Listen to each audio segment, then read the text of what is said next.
Parfois, tu possèdes déjà une qualité, tu as déjà une valeur, tu as déjà une capacité qui est réelle. Tu es déjà cette personne-là dans les faits.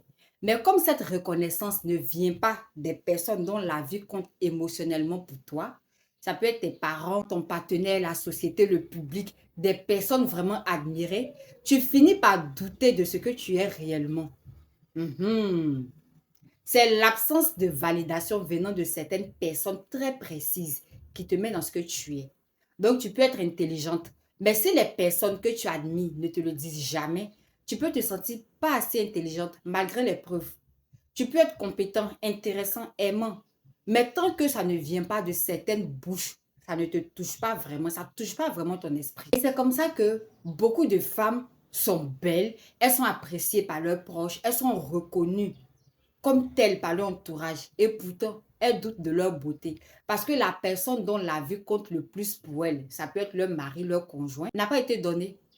Donc elle ne se sent pas belle juste parce que il ne lui a jamais dit que tu es belle, tu as une belle forme, tu es jolie, tu es intelligente, tu es ceci, tu es cela. Et dans ce manque de reconnaissance-là, elle va recourir à des artifices comme le maquillage, certaines mises en beauté, tout ce que vous connaissez que les femmes utilisent pour s'embellir. Donc, non pas parce qu'elle n'est pas belle, hein, mais pour renforcer ou pour compenser ce sentiment de reconnaissance qui lui manque. Et moi, à cette personne-là, je dirais tout simplement, apprends à te valider toi-même en te basant sur tes propres preuves et ta valeur, sans dépendre uniquement du regard des autres. C'est un processus qui est progressif, qui te permet de construire ton estime de toi et de devenir plus stable intérieurement. Ce que tu attends des autres ne viendra pas forcément parce que tout le monde n'est pas compliment. Tout le monde n'est pas verbal. Tout le monde n'est pas prompt à te mettre en valeur. Tout le monde ne sait pas te mettre en valeur. Et il y a des gens qui n'ont tout simplement pas envie de te mettre en valeur. Donc, si tu attends une reconnaissance de leur part, tu attends une certaine validation de leur part, tu ne pourras pas avancer. Parfois, il faut prendre conscience de qui tu es toi-même. Il faut avoir tes propres standards.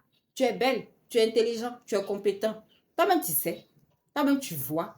Il y a d'autres personnes qui te le disent. Donc, ce n'est pas forcément pour cette personne-là qui va changer quoi que ce soit. C'est vrai, on a des gens qu'on apprécie, on a des gens dont on aimerait entendre nous dire certaines choses. Mais si ça ne vient pas, qu'est-ce que tu fais? Qu'est-ce que tu fais? Tout le monde ne te dira pas, je suis fière de toi. Ta maman peut ne pas te le dire. Ton père peut ne pas te le dire. Ton conjoint peut ne pas te le dire. Mais il y a d'autres personnes qui seront promptes à te le dire. Et ça, tu dois prendre en considération. Tu dois avoir conscience de la chose toi-même et te saisir de ça pour avancer. Nul n'est parfait. Ceux que tu attends pour te donner de la force ne le feront peut-être pas. Celui que tu attends pour te dire que tu es jolie, que tu as une belle forme, que tu es bien, que tu es ceci, que tu es cela. Et s'il ne le fait pas, tu n'es plus belle, tu n'es plus jolie. Non, aie ton propre standard de beauté. Sois ton propre baromètre.